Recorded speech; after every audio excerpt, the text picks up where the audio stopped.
One of the critical moments for an apparatus driver is driving with lights and siren to an emergency site.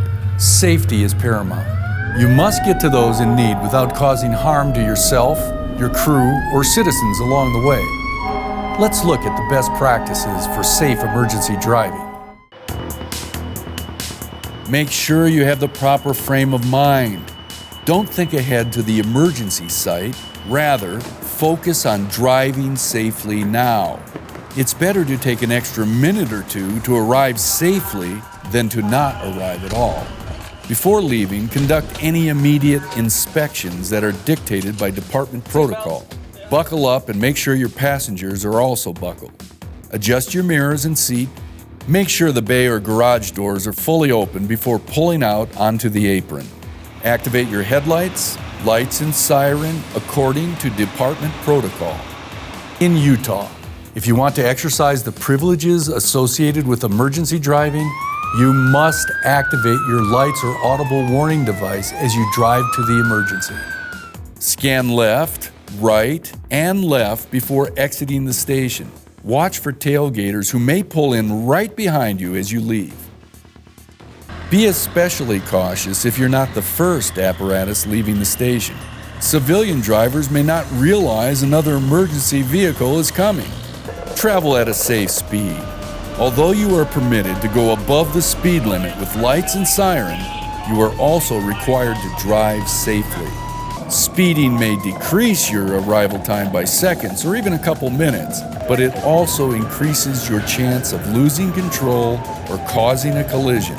Carefully weigh the urgency of the emergency and in all cases, maintain a safe speed for conditions. Increase your scanning as you drive.